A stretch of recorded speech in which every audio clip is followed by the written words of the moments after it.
नमस्कार खवय्यांनो, फार मनापासून तुम्हा सगळ्यांचं स्वागत आपल्या लाडक्या खमंग कार्यक्रमात, ज्याचं नाव आहे आम्ही सारे खवय्ये आपल्या घरची चव. खरं सांगा, गोवा म्हटलं की तुमच्या डोळ्यासमोर काय येतं? ती येणारी सरबत जरा बाजूला सारा.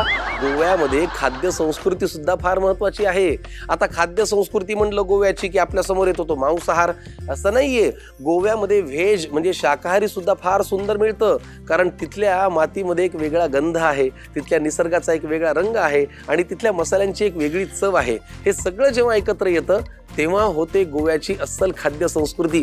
आज आपल्याकडे जो मित्र येतो आहे तो गोव्याची खाद्य संस्कृती फार जवळून अनुभवलेला आहे. फार मनापासून त्याचं स्वागत करूया. गौरव देसाई, प्लीज या. या, नमस्कार. Hello, welcome. कसे आहात आपण? एकदम छान. फार मनापासून आम्ही सारे खवय्ये आपल्या घरची चव या कार्यक्रमात तुमचं स्वागत. थँक्यू. कुठले आहात मूळ तुम्ही? मूळचा तसा कोल्हापूरचा, पण पप्पा सर्व्हिसला 86 पासून गोव्यात शिफ्ट झाले, सो तेव्हापासून आम्ही गोव्यातच असतो. कोल्हापूर ते गोवा? येस. मग तो प्रवास कोल्हापूर गोवा आणि गोवा कोल्हापूर एवढाच राहिला का अजूनही कुठे फिरला? नाही, मी माझं स्कूलिंग थोडंफार मुंबईत झालं. बर. मग हॉटेल मॅनेजमेंट पुण्यात झालं. बर. आणि त्यानंतर हॉटेल मॅनेजमेंट कम्प्लीट झाल्यानंतर US ला होतो 1.5 वर्ष हयातमध्ये. फार भारी. करता काय तुम्ही? मी आता सध्या रेस्टॉरंट मॅनेजर आहे पुण्यामध्ये. फारच छान. वा, भारी. मग आज आम्हाला नेमकं पुण्यातलं खायला मिळणार आहे, कोल्हापूरचं मिळणार आहे, गोव्याचं मिळणार आहे, US चं मिळणार आहे, मिळणार कुठलं आहे? आता सध्या गोव्याचं. गोव्याचं. Yes. आज गोवा स्पेशल आहे. Yes yes. वा, लय भारी. उन्हाळ्याच्या दिवसामध्ये गोव्याचा असा नुसता एक सुगंध जरी आला किंवा गोव्याची आठवण जरी आली तरी जरा असं चिल वाटतं, हो की नाही? येस. फार भारी. चला गौरवजी, तुमचं फार मनापासून स्वागत. थँक्यू. गोव्याची खाद्य संस्कृती आज तुमच्या निमित्ताने आम्हाला अजून जवळून अनुभवायची आहे. नक्की पण नक्की. परत तुमचं लग्न झालंय की नाही? हो, झालंय. झालंय. किती Yes. वर्षांपूर्वी? 2 वर्ष झाली. 2023 मध्ये लग्न झालं. वा वा, छान. म्हणजे ताजं ताजं आहे. हो. स्वयंपाकघरात जाऊया हो. आणि पदार्थ बघूया. या, पदार्थ तुम्ही करणार त्याचं नाव काय? पहिली डिश आहे ती खतखते. काय? खतखते. खतखदे? हा, ही मनात असते आमच्या. खतखद. खतखते. हो. आणि दुसरी जी आहे ती तिवळ. अच्छा.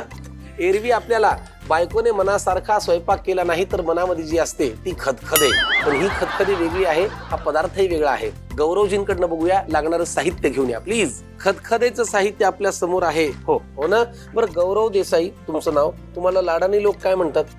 गौरव म्हणतात, पण कॉलेजमध्ये माझ्या मित्रांनी GD हेच नाव ठेवलं. माझ्या अगदी मनात आलं होतं की मी तुम्हाला GD म्हणावं. GD हेच नाव ठेवलं होतं, जे मित्रांनी ठेवलं होतं. कारण ते कसं गोव्याचा एक पोरगा आलाय तर ते GD ही भाई अभि आपण खतखदे बनवलेले आहे ना. खतखदेसाठी लागणाऱ्या साहित्यामध्ये हिरवळही आहे, सगळे कलर्स आहेत. Yes. जर आम्हाला साहित्य विस्ताराने सांगा. हो.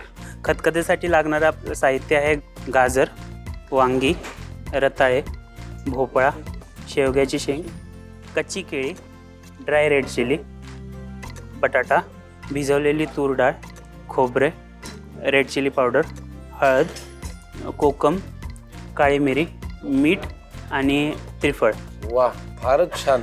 सगळं साहित्य पौष्टिक आहे. खतखतेची स्पेशालिटी हीच आहे की त्यामध्ये असे स्पेसिफिक भाज्या अशा पर्टिक्युलरच जात नाहीत. सीझनल भाज्या जे काय असतील ते यूज केले जातात. छान.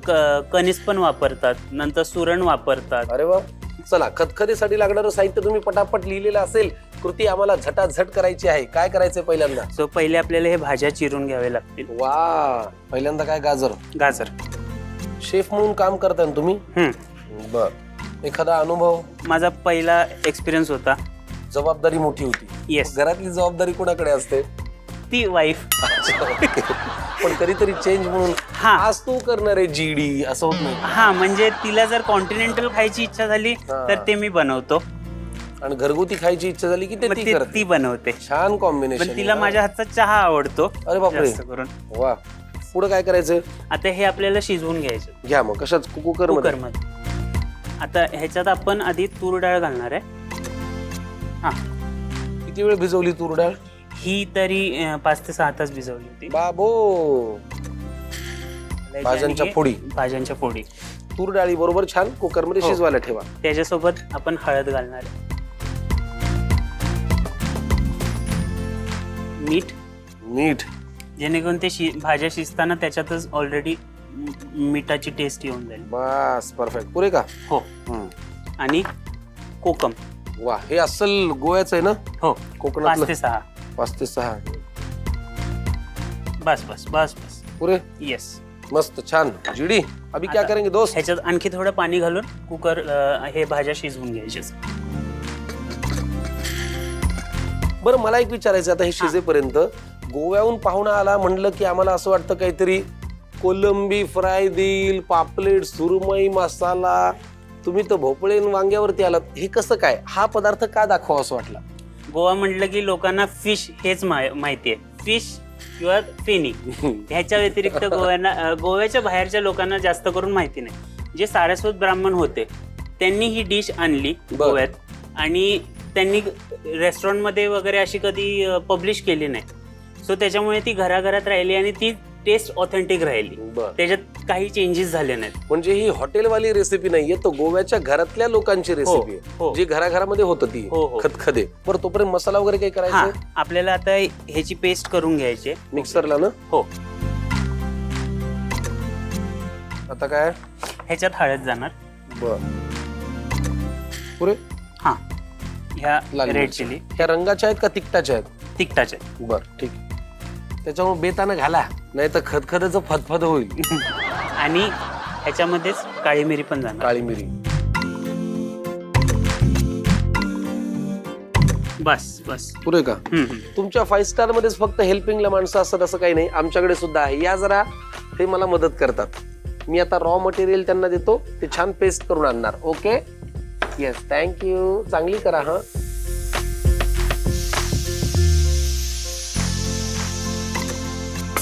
याला 2-3 शिट्ट्या आलेल्या आहेत आणि मगाशी जे आपण पेस्ट करायला पाठवलं होतं मिश्रण ते तयार आहे. प्लीज घेऊन या पटकन. Thank you so much. Gaurav Sheth स्वयंपाक करताना हसत खेळत केला पाहिजे असं मलाही वाटतं. त्याच्यामुळे मी खूप टाइमपास करत असतो, मला मजा येते. अरे वा, भाज्या छान शिजल्यात. बघा बरं, चेक करून घ्या. चेक करा. अरे क्या बात है गौरव शेठ. मेन गाजर, कारण गाजर शिजायला वेळ हो, नाहीतर प्रेक्षक म्हणतील आम्हाला यांनी रेसिपीच्या नावाखाली गाजर दाखवलं. येस, सगळे भाज्या छान शिजलेल्या आहेत. मस्त. जरा बघा काय रंग आलाय हळदीचा. ओ माय माय. आता काय करायचं पुढे? आता आपल्याला ही पेस्ट घालून घ्यायची. सगळी टाकायची? हो. घाला. मस्त. खदखदे अस्सल गोव्याची ही डिश आहे. प्युअर व्हेज आहे. जे नॉनव्हेज खात नाहीत पण त्यांना गोव्याची तर चव हवी आहे, अशा सगळ्या खवय्यांसाठी एक नंबर रेसिपी. आता काय घालायचं पुढे? आता यामध्ये हे मेन इन्ग्रेडियंट त्रिफळा घालतो. त्रिफळा नाही, जास्त नाही. जास्त नाही. मला वाटलं एक मूठभर घालायचं. नाही 4 ते 5, कारण त्याचा फ्लेवर खूप स्ट्रॉंग असतो. अच्छा. म्हणून 4 ते 5 इनफ होतं.